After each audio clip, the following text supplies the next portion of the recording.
right. Hi, everyone. My name is Megan Moyer. I am the Chicago Women in Architecture president. Welcome to our monthly forum, for July forum this evening. I'm here today with four amazing women who, although they're not architects, but they've been contributing immensely to the building industry. They have found their niche by observing, trying, and perseverance to overcome the common cultural and gender barriers in the industry. That's why we call the forum Unconventional Career Paths. I think this conversation will be inspiring for those who need to pick back up an interrupted career in the construction and design industry or would like to take a deeper look into their passion and career goals. I'm just going to introduce our four panelists briefly and we'll move on to the presentation. Nika Hayles is a structural engineer and project consultant at Simpson, Gumpertz, and Hager, and a member of the National Society for Black Engineers. Corey Spitzer is the vice president of the Association for Preservation Technology Northeast Chapter, secretary of the International Concrete Repair Institute's Metro New York chapter. She's a director for Women in Restoration and Engineering, and is a project manager at Henson Architecture. Dr. Pagala Farshad Manish is a research scientist in the Socio-Technical Risk Analysis Research Laboratory in the Department of Nuclear, Plasma, and Radiological Engineering at the University of Illinois Urbana-Champaign. Lena Curie is the president of Association of Preservation Technologies Northeast Chapter, APTNE, and a senior project manager at Simpson, Gumpertz, and Hager. So welcome everybody. Thank you so much to our panelists. And without further ado, we start with Lena to share her journey with us. All right, thank you so much. All right, I'm going to ask if you can see my slides. Yeah, okay, great. So I'm Lena Curry, Senior Project Manager of the Building Enclosure Engineering Group at Simpson, Gumpertz, and Hager. And if you don't know what building enclosure engineering is, that's okay. I didn't know what it was when I was in college either, and I learned about it towards the end of my education. But basically, building enclosures, for those of you who don't know, are really like the barriers that buildings have that control the flow of water, air, moisture, and heat flow inside and outside of the building. So it's really what keeps the outside out and the inside in. And a good analogy is sort of how your skin is in your body, whereas the structure is the bones, your skin is sort of your envelope. So the type and the reliability of a different building envelope barrier affects how the building uses energy, how durable the building is long-term, and sort of it controls occupancy comfort as well as several other things. But before we get into exactly what that is or what I do, and I'm happy to answer questions about it, the unconventional journey that I went through was more aptly defined as sort of circuitous. It was not straightforward. Like I said, I had no idea what building enclosure engineering was when I was a kid, let alone a graduate student.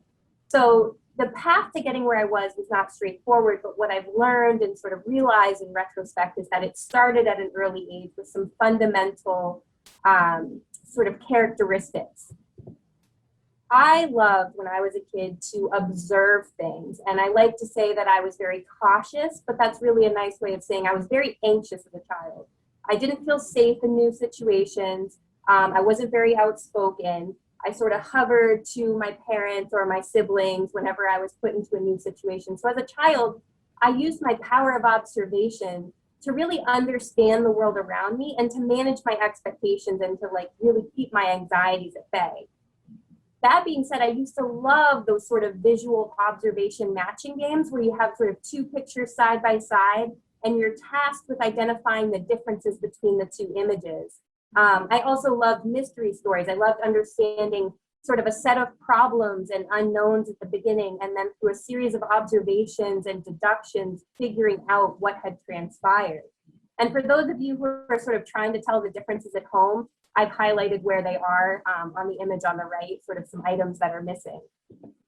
So I use that power of observation now in my professional life by sort of identifying patterns or missing pieces of information on buildings And what's missing on a building really tells a story, and where certain conditions tend to happen in the same location over and over again, it sort of starts telling you what the inherent vulnerabilities of the building are. So that power of observation, again, I had no idea what building enclosure engineering was when I was a child, but it's really the foundation of what I do now, which is to predominantly visually observe a structure and an enclosure, and to try and determine the story and the past record of performance of that building, and try to develop targeted interventions that suit the needs of that specific building. Part of being curious and observant is asking a lot of questions, which is really essential to the job that I do. There's a lot of different people invested in a building enclosure project, restoration, rehabilitation, whatever it be. So you need to understand sort of what the various perspectives are. So asking questions is a really fundamental skill that you develop as a child. And I still love to read mystery stories. I don't think I'll ever lose that. Part of observation developed for me as a young child into a love for drawing and art. Specifically, I really loved seeing the color variation and sort of the geometry of things and how things fit together. Anything from pieces of a chair to the way that petals sort of came out of a stem and sort of all folded together. And that, of course, developed into trying to understand how buildings fit together and all of the different pieces that they're made up of. And especially historic masonry buildings, I found fascinating, not just the pieces, but then also the color variation based on where things had weathered more heavily than other areas, the way that water flowed down a surface, the way that it sort of deposited dirt and soil in certain crevices and things like that really enhanced the color palette, if you will. So I really, again, there's a phrase out there that says a picture is worth 1,000 words. And there's another phrase that says a drawing or a sketch is worth 1,000 pictures. Because in order to see something and to put it down on paper, your mind goes through a process that is just so much more engaging and complicated than just snapping a photo or taking a field note. So again, that power of observation developed for me into this skill of taking something and sort of being able to translate it into a drawing or a sketch, which again, I do now for my work. So when I was in high school and I had this love of drawing and this love of observation, I didn't really know what to do with it. I was okay at math and science, and I didn't really know what engineering was. And so I toured really small liberal arts colleges that had very, very small engineering programs and really, really broad engineering programs. I didn't know what I wanted to focus on. So I went to Smith College, which is in Western Massachusetts, and I was able to have a general education in engineering while also taking sociology, some architecture classes, some language classes, I took lifeguarding. I got to take a little bit of everything just to, really get exposure. But the thing that was great about that was not only did I get exposed to all the different types of engineering, but I really found my voice. It was an all women's college. And the ability to be an engineer in a classroom full of other women just really helped me find my voice, helped me feel comfortable asking questions. And after I left Smith, that stayed with me. So I developed that skill to really advocate for myself. Another great thing about Smith College that I think might be applicable to some people here today is that they have what's called an Ada Comstock Scholar Program, which is for unconventional students. And while I didn't personally take advantage of that program, because I did go to school right out of high school, I had women in my classes that were older, had started their career somewhere else, had maybe job hopped or stopped to have a family or traveled. So the program's really for any age woman who's kind of started some other facet of her life before deciding to go to college. And they offer financial scholarships, they offer housing opportunities. So I encourage any of you who might be interested in sort of exploring engineering to look it up or ask me any questions about it. After I graduated, it was a financial recession. It was around 2009 when I got out of school, and not very many places were hiring. The only sort of engineering field that I found was hiring newly graduates is industries for road and bridge work. So there was a lot of federal money, despite the recession, being pumped into maintaining our roads and our bridges. And you can imagine that sort of love I have of architecture and all the colors that, inspecting overhead highway signs at nighttime was not really what I had gone to school for or become very passionate about. And it was really just a job at first. But what I realized was there were aspects of that job, managing a small project on my own, managing a small crew at nighttime, coordinating with the traffic controller, talking to, the government officials who were, collecting the inspection reports at the end of the assignment. So there were aspects that were not purely technical of that 5 years I spent doing that work that I was able to take directly into the next job that I had. So I spent 5 years there, and then finally an entry-level position. So here I am with 5 years of experience. I've become a little bit of a project manager. And now I'm tasked with this decision of, do I keep doing what I'm doing because I have some traction there, because I have some experience, or do I actually take a step back and do an entry-level job for building enclosures, which who knows what that is. But it seemed more in line with that sort of passion that I was developing in high school and sort of what I was pursuing in college. So 5 years in, I did decide to start a new job, start a new career, kind of scrap the 5 years that I had spent. But again, thinking about, okay, what can I bring with me that's going to give me an edge in this new career and help me maybe climb the ladder a little faster. Adding complexity to my story, I decided to start a family in a rather unconventional way as well. I have 3 adopted children from foster care, and they are 1 year apart in age. So right as I was starting this brand new entry-level job, I decided to have 3 kids. They're all biological siblings, and they came to me one right after the other. And so I have an unconventional personal life, I guess, as well, in a lot of ways. But as soon as I started this new job, I knew it was the right decision. The buildings I got to work on my first month at this job were historically and architecturally significant, beautiful. We got to do, really careful, complicated work for building owners that were really invested in doing the right thing. I got to work with architects, like many of you either are or are aspiring to be. And that's really what I wanted to be. I wanted to be a part of this collective team that were all invested in doing the right thing to these buildings that were telling a story and serving a population. Like it was the sociology class, it was the engineering, it was all those things that I had learned that weren't traditional lessons or weren't traditional necessarily skills, but they were all coming together finally in this job. So thinking this is my last slide, sort of what I'm looking forward to next in my career as I sort of continue to be a building enclosure engineer, is that several of the women on this panel and I have recently developed sort of a dream house project for young women who are middle school aged to help sort of potentially ignite that passion and that interest and that curiosity at an early age, and let them know that there's really a lot of different fields that you can enter into that are all part of this sort of building and design and architecture career. So I'm happy to answer any questions, but that's just a little bit about me and how it sort of took me a little while to get here, but I'm happy that I made the decisions that I did. Thank you so much, Lena. I think it was great, very inspiring. I forgot to mention to the group that if you have any questions, please feel free to type them in the chat or Q&A. And then at the end, I'll go over and read them all to the panelists. So next, I would like to ask Pega to please present.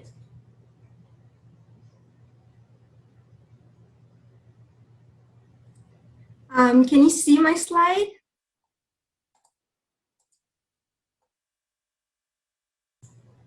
Yes, go ahead. Good afternoon, everybody. I'm really honored to be here, and I'm looking forward to share some of my personal experience in my career with you.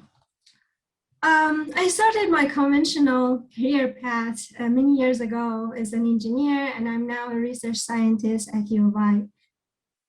Based on these years, I learned that first, we need to have a realistic goal. Sometimes over time, these goals change. When you feel unhappy with what you're doing, think about that and reevaluate your goal. Second, it's very important that we consider that all experience can be positive. It depends how we look at them. For example, if I don't win a competition, I can learn through the process and then gain more knowledge, and the next time I have a better chance of winning. Another thing is important is the environment we're working, like, and how much it impacts our motivation and our decisions. For example, your boss, your coworker, your supervisor, these all impact your motivation and your decisions. Another thing is that what I learned specifically in US is how professional organization can help you to be successful in your career path. And finally, I want to emphasize on the impact of criticality of mentorship. You can learn a lot from other people's experience. So based on this, I would like to give you my 5 phases in my career path. So I grew in a family where my dad taught mechanical engineering. I also experienced firsthand the impact of devastating natural disaster, living through an earthquake that killed over 40,000 people and left nearly 500,000 homeless. So all these factors and also other factors affect me that I decided I'm gonna be civil engineer. And I was among 8 women who were accepted, among other like 32, I think, guys who were at the same year that I was accepted to go to school. I faced many challenges during my bachelor degree. I want to share one of the negative experience I had during my internship. While I was on a construction site, I needed to monitor the column lifting and by workers, and they kept telling me that I need to a little bit step back from where I was standing, to the point that I realized I kicked out of the construction site. It was very painful. Although other engineers were there, I think because I was a woman, I received this type of treatment. So this affects me, but I was thinking that how I can be more successful in civil engineering. So I decided to learn new software that companies were looking for. I started learning SAP 2000, ETAP, SAFE. These software at that time were very unique. So I learned this to the point that I help other students to use their project using these softwares. And then this was a successful strategy, because 16 hours after my first interview, my first job, I had a call that I was hired. So one of the important things is to make yourself unique. It's very critical. The second phase of my career path, I started working as a structural engineer in a large hydraulic engineering company, the same company that hired me 16 hours after my interview. Still, as a woman, I faced many challenges. One such challenge which pushed me to get my master's degree was my colleague, who had higher levels of education and complaining about my salary.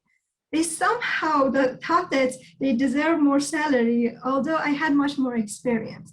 So I was like, I told you that how environment that you're working on affect your decision motivation.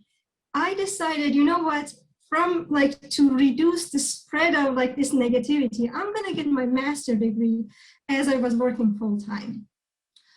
During my master's degree, my supervisor, he was a supportive person. He helped me to go to conferences, and it was very challenging to present in a second language and the first time in another country, but I could overcome this challenge. And after my presentation, there was a professor from Oklahoma University who came to me and told me that he can support me if I want to pursue my PhD.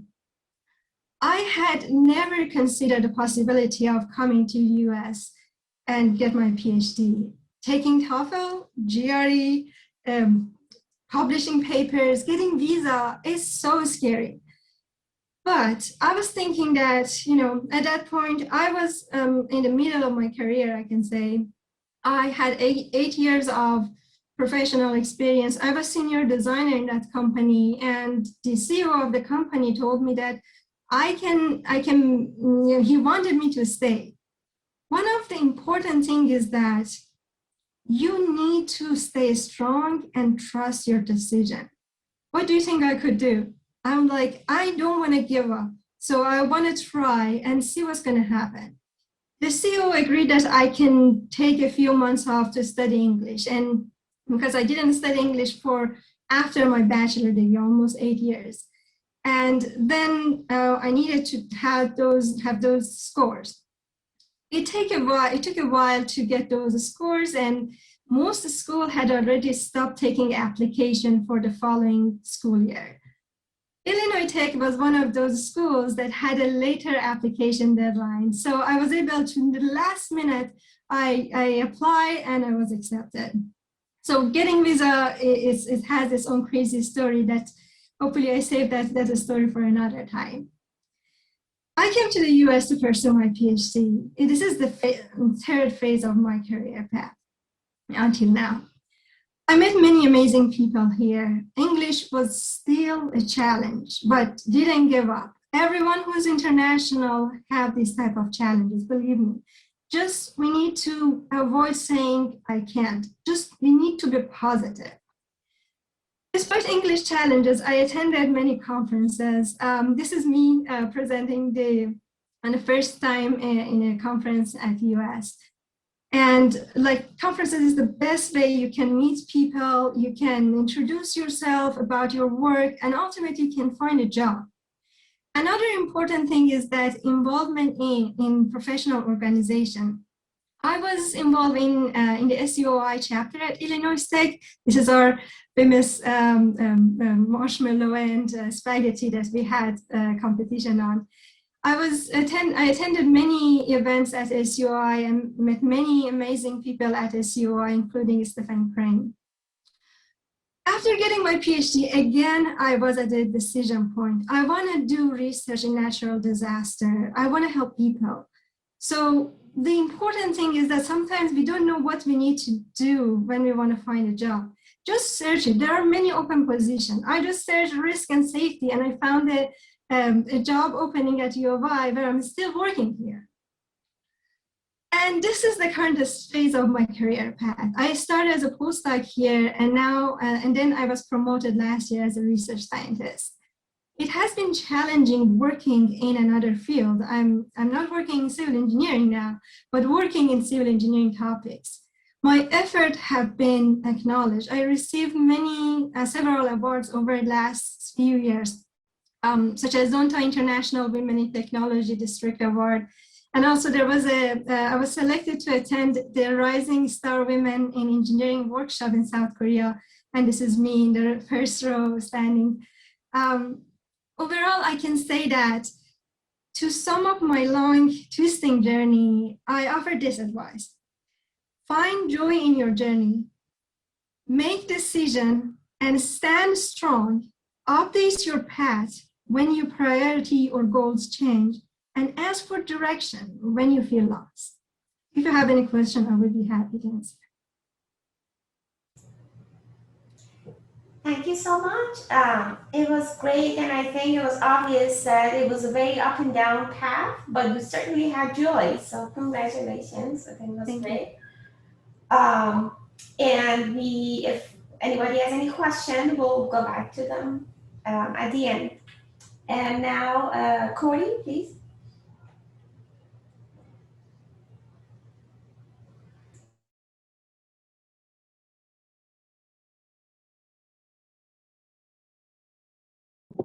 Corey, you're muted.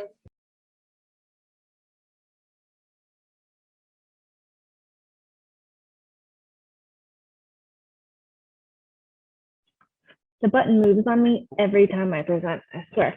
So, hi, I'm Corey. I work at Hudson Architecture, and my path, just like the last two, is very different. And I found this wonderful home in building restoration, architectural restoration. So, as you can see, I've had a few different lives in the last few years. So, on the left, we've got me working the theater. The first few years of my life first 20 years of my life, I worked in the theater. I did high school theater, I did college, I went to art school, hence why I'm painted blue in this photograph. I actually ended up having to go to the store afterwards, still painted blue, to buy fabric for a costume making class immediately afterwards. This was not recommended. But since then, I've also moved to New York, gotten a degree, and now I work in building restoration and find my days, being spent anywhere from the ground to 50 stories up or inside of a building. So my path is slightly circuitous. So I went to art school. All of the things you can see are pieces of art that I have made during school, anywhere from sculpting to drawing to painting to designing, all across the board. But what this education was more of a trade education. It wasn't officially a trade school, it was a conservatory, which meant that I spent every day working from 8 a.m. to either 6 or 11 p.m. in classes, and then had homework after that. I chose to triple major, which is not recommended to anyone. Don't do that. But it also meant that I learned how to work with a large number of people. We had to work with dancers, we worked with filmmakers, we worked with the people building the sets. I built the sets. But it taught me how to work with people. And it wasn't officially a trade school, but everyone I've ever described that to said that I was basically going to trade school. But it was absolutely inspiring to just be surrounded by people who wanted to make things. So after I went to trade school, as it were, I moved to New York City because it is the busiest place that I could think of. In the top left, this is me working inside the Macy's Christmas windows. We are finishing up a few last touches. I think there I was working on what was a moving mannequin. It was actually a little hockey player with a stick. We had to pause the machine so that I didn't get hit while painting it. At that same time, I was also working to do cake decoration. So everything you see in that cake is actually handmade by me and edible. It's about 4 feet tall and there were hundreds of flowers.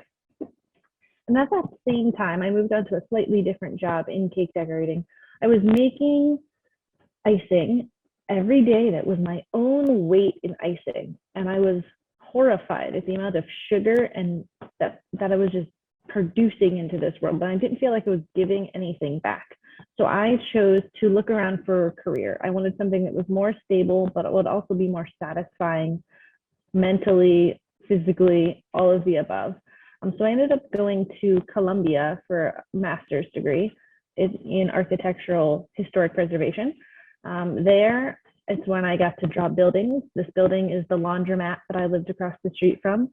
And then with that, I went to different jobs. I worked in Central Park. So on the right side, I was cleaning graffiti that day. And, we had to wear respirators so that you weren't inhaling anything you shouldn't be. On the bottom left, I'm driving this 80-foot boom lift down Fifth Avenue at the same speed as the cars, and also having to have another person in the bucket with me because there are so many potholes that you step off the brakes and then the whole thing stops and you have to reset. So it was a 2-person effort to keep the pedal actually down. So with all of this, then there was slate roofing. So then with all of that, I was just trying to figure out how to use my brain. On the bottom right is actually work of my thesis. I wrote a thesis about pigment identification, which really drew from my love of paint, that I had love of buildings. And my thesis is about identifying pigments in old trade catalogs that they sold around the 1900s. So I did thousands of tests on all of these paint samples just to see where they were coming from, how they changed. I actually won an award for that thesis, which was pretty nice. But then I needed to figure out actually what I was doing. I always thought I would end up being a conservator and working with materials. I was horrendously wrong. Turns out what I was going to be doing was climbing in, on, around buildings and helping people restore their buildings. On the left, I am literally inside of a lighthouse. I had spent a month on site helping do work to see what was wrong with this lighthouse because that outer white layer was detaching from the brick layer beneath. We ended up putting a hole into a vent and trying to understand how the airflow of the building was working. And I was the only one that really climbed inside of the lighthouse. Turns out the vent we had gotten into was only about 2 foot by 3 foot by 2 foot. So it wasn't particularly large, but it actually led us to understand precisely how the building was built and what was going wrong. And it was both very satisfying to climb in this random hole and to figure out what was going on. And that's most of what I do. On the right side, I'm checking some terracotta to see what is wrong with it. It's also 12 degrees and I'm about 13 stories in the air. It doesn't portray that particularly, but it was fun and it used my brain, and it was just satisfying to learn every day, whether it was about myself, about buildings, about goals I had. But along the way, it also meant that I've had a variety of jobs. Some I have left because there were bigger and better positions. Some I have left because the people there didn't respect me as a person, let alone as a woman. And other ones I needed to be busier. And now I work at a job that I find incredibly satisfying. But along the way, I've also worked on a ton of really fun buildings, everywhere from Independence Hall in Philadelphia, the top side of a dome to see what's going on. I got attacked by a seagull trying to look at some roofs. Ellis Island doing some window work. And on the top right, we actually lifted this building 8 feet in the air so we could put a foundation underneath it. It's not actually done yet, but it is one of my favorite projects. On the bottom right, we were doing materials testing again for that lighthouse. So every day, my goal is to learn and organize everything. So some of the people on this call have had the fortune time of learning. But again, the real key is, where is this going and how do I share it is my constant goal. At the top left, I got to present my thesis at a few conferences, some of which were international, which was severely satisfying. The bottom left, I'm studying for my ARES, trying to be an architect. It's going to take me 10 years and not a few less than that because I didn't go to school for it, but it's still something I think is going to be very worthy. But the real key is the middle and right. So I work with a large number of organizations. I'm on the board of 3 of them. I'm working on a conference of another one, and I organize in a group a symposium for each of those 3 organizations every year, one of which is in the center. But the real key to this organization is sharing knowledge. And every one of the people there, if you walked up to them and said, why do you do what you do? They could give you a beautiful hour-long answer, and they would be happy to then say, how can I help? That is how I got into what I do, is someone saying, how can I help? And that has been a consistent key. The bottom center, this was the beginning of an event that we then, one of these organizations held for students. And I find it so important to help bring in our next years and generations of people. Some were young, some were not young, some were second careers. And it doesn't matter at all, because everyone there was here to help and here to learn, and that is always the goal. If you have any questions, let me know, and thanks for listening. Corey, thank you so much. That was amazing, and I especially enjoyed the parts that you're giving back and helping the other younger generations to find their path. I can see one of our audience has a question, but let's finish up the presentations and then we'll go back to the questions one after the other. So Mika, would you like to go?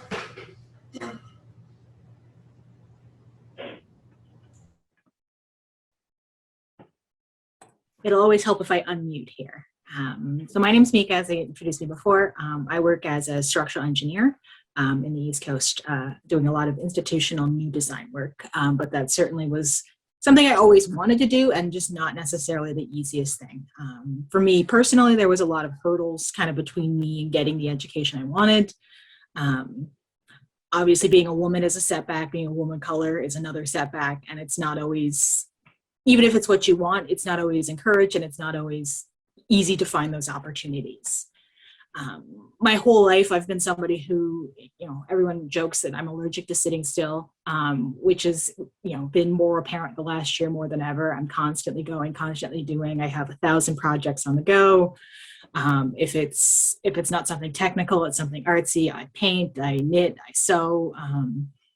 And this creativity in the building is something that I've always really enjoyed doing. When I came to school, particularly in high school, early college, I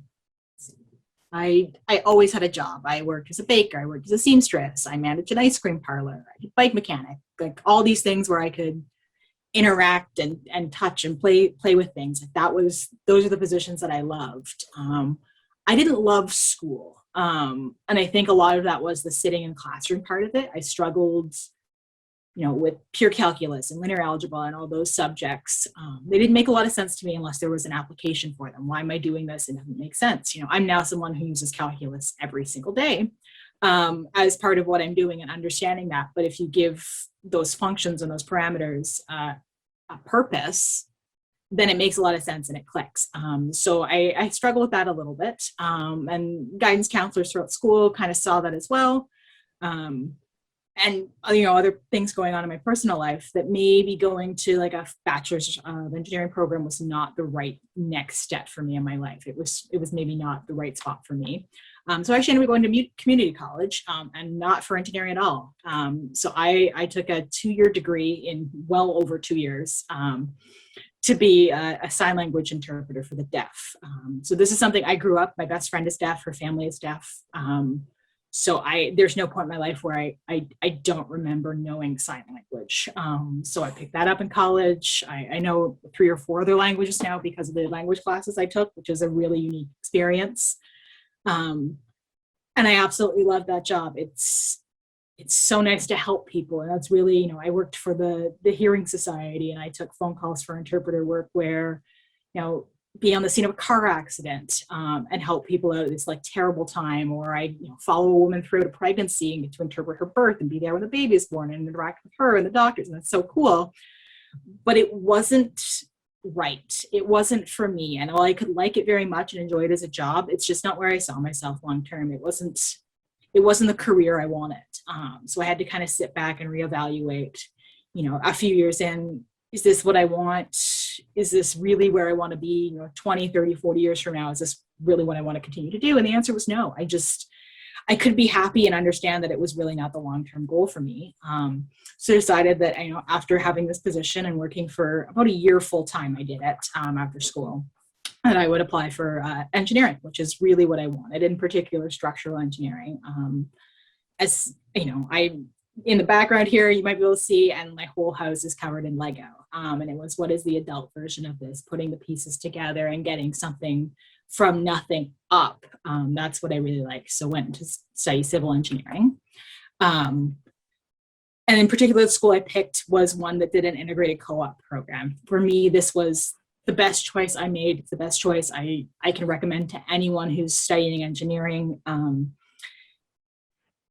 Financially, it helped me out. All my co-ops were paid. But I think more than that, it helped me figure out where in civil engineering I really liked and make 1,000 connections, which I figured out who I liked working with, the managers I liked working with, what fields didn't interest me. And that was the best choice I could have possibly made. I did an internship at the company I currently work with. I've done an internship at a company I used to work for. And it, those connections and those short periods of time where you're working for it, you can kind of overcome some of the hurdles that are in your way, right? If you get an internship and it may have been struggle as a woman or somebody of color to get that position, you're now in the door and you have your foot in the door and you can show them that you are fantastic. You work as hard as you can and you learn as much as you can. And so you have that behind you and you've bridged that gap just a little bit and you've caught up to, wherever your peers are, where they may have a little bit of advantage that you don't. So I finished my degree after 5 years. It's a 5-year program with all the internships I ended up doing. And one of the internships I had actually was with the Canadian Coast Guard. So I actually did an internship again at the company I'm currently working for. and then accepted a position with the Coast Guard. So I was a project engineer in the Arctic, living on a boat, like inspecting radio towers and buoys and lighthouses and all these kind of weird pieces of infrastructure. Not a great time to find out you get seasick. And doing this, although it was interesting, it wasn't challenging for me. And so researching my options and seeing what some of the people I had worked with, and those people I had done co-ops and internships became mentors for me. They were people I could call up or send an email or ask career advice. It wasn't a one-off, you're here for 4 months and then we never want to talk to you again. The individuals I met along the way have always been so kind and generous with their time and knowledge, both technically and personally. So reached out to some of them and said, you have a master's degree, you didn't, would you not, is this something you recommend? And the constant theme I was getting was, if you want to see more challenging project and structural engineering, you need to be getting a master's degree. Like, it's becoming more and more commonplace that that's like a bare minimum recommendation for, advanced structural design, which is really what I wanted to get into. So I went and applied to graduate studies. So I was lucky enough, I was able to get my master's degree from 4 universities. It's an odd program up around the Ottawa area in Canada.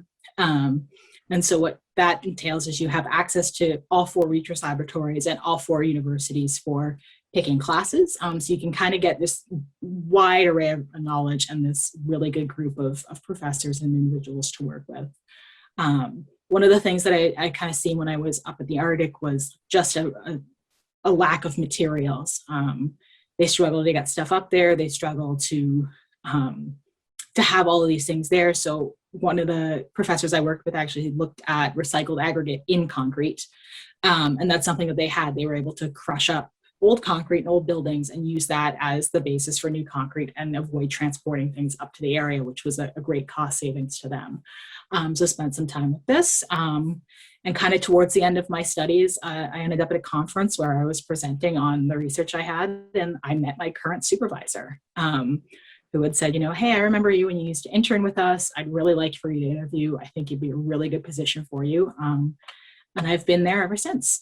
So for the last 4 years, I've worked as a structural designer, mostly institutional work, hospitals, university type buildings, usually from the ground up, though I do some renovation work.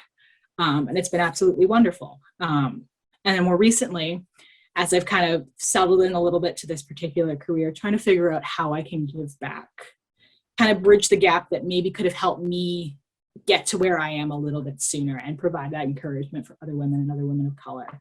I love working with students, the National Society for Black Engineers, doing stuff with Girl Scouts and local organizations has been a wonderful thing for me to have. And again, it's building those connections and meeting more like-minded people that have been, the best part of my career thus far.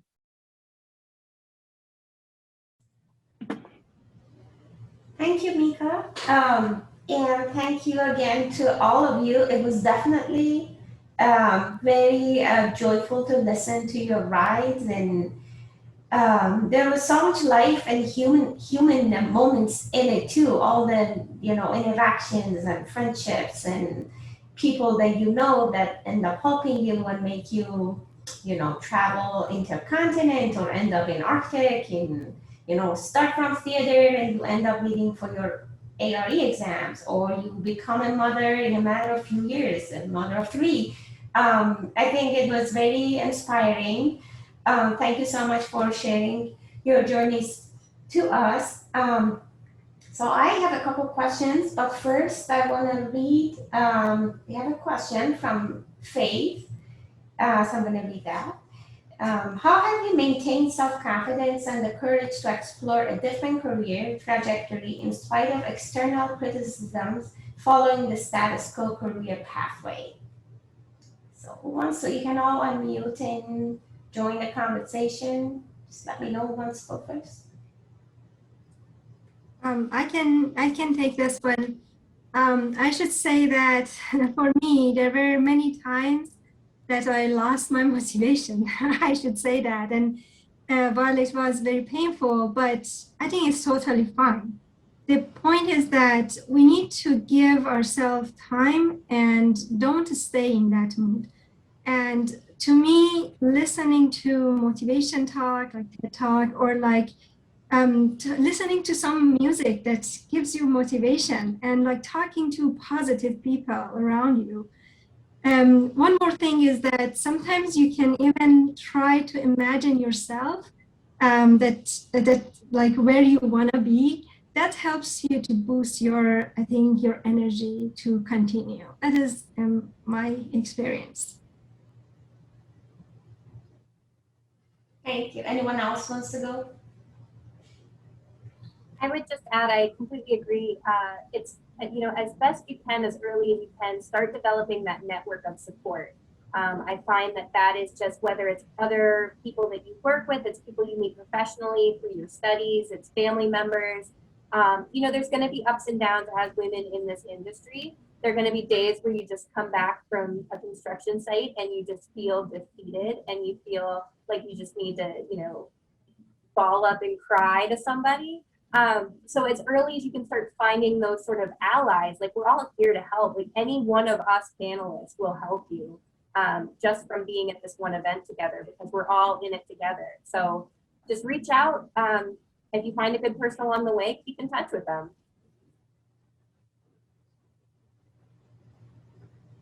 Go ahead. Okay, I can also say that, again, the one thing that helped me along the way was actually actively reaching out to people. I went to networking events every week, all of grad school. Oh, heck, I was going to conferences when I was in theater school and art school, going to cake decorating events. I went to every event that I could get my hands on just to meet people. And I think that was really key. That is how I found my support. And those are how I found the people that I worked with and the people that I enjoy spending my time with. And that is key for me. Perfect. We have another question, is from Gloria, and she's asking, Corey, how would you encourage other young artists and creative minds to consider restoration and building design / urban development? So there are an immense number of ways to get involved with restoration and building design and building environment development and engineering. There are so many different ways. I found my way by figuring out that I liked pigments and I wanted to research pigments, and then fell into project management. Lena drew churches and chairs in the end. So there are ways. You just have to find ways that you can be creative in a setting that works for you. I think that's really the key. Like, do I make art anymore? No. Do I match paint colors really well? Yes, I do. So there's a different way all the time to get involved, and you just have to find what works for you. Great, thank you.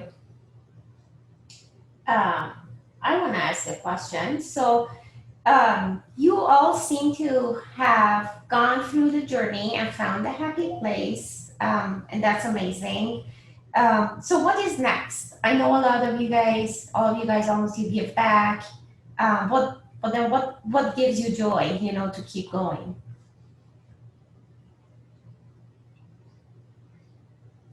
Who wants to go?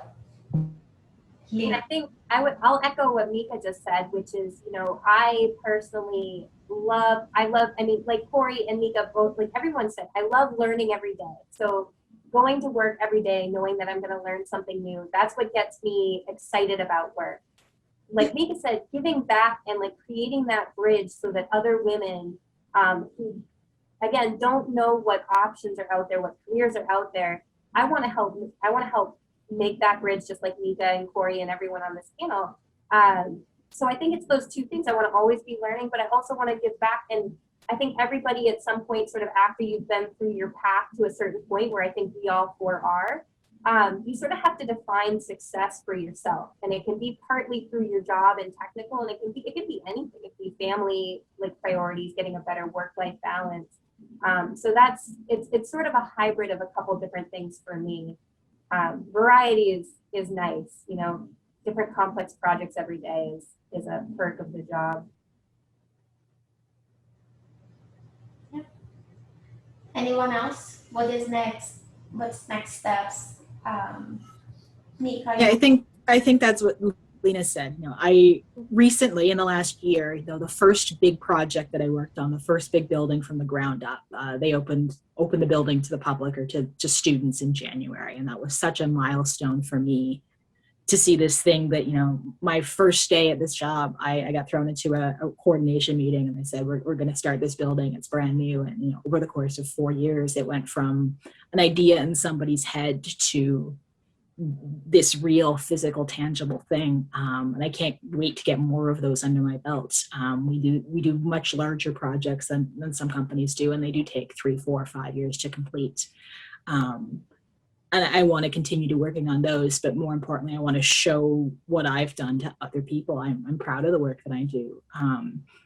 And it's challenging. And there are days where I'm frustrated and I come home and I just want to cry.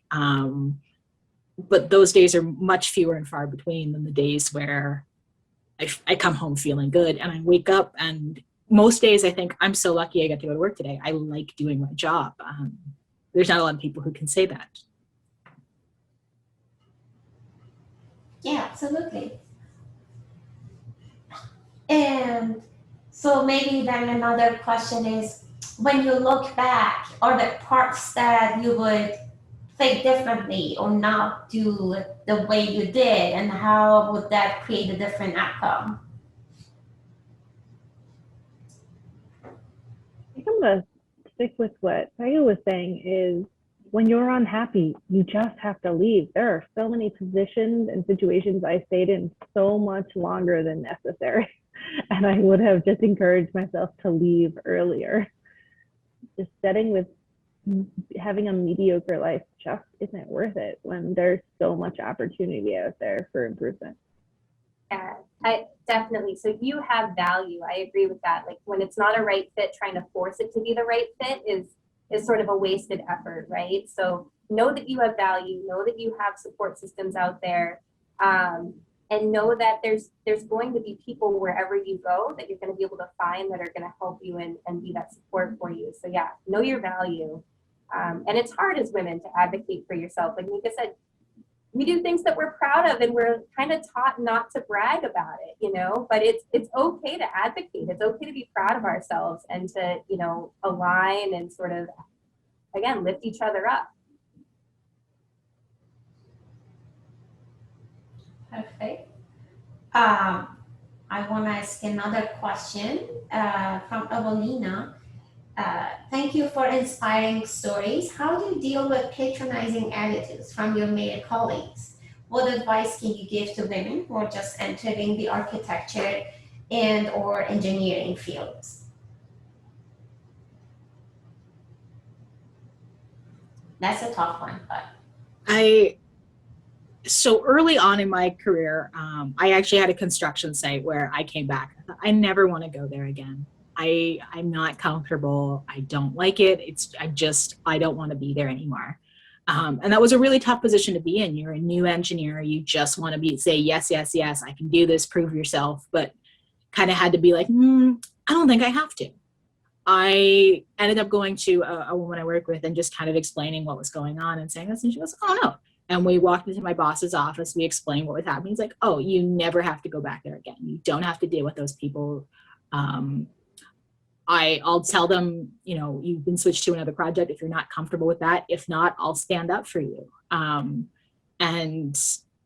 kind of that first experience been like, oh, I don't have to take this. There are people above me who will help me out and either get me out of those situations or tell them to listen to me, tell them that I need to be taken seriously. I can be have as much self-confidence as I want and exude it, but sometimes it doesn't get across and I do need the help. And I'm lucky that I have coworkers who I trust and they trust me and they know my worth and are happy to show it to other people.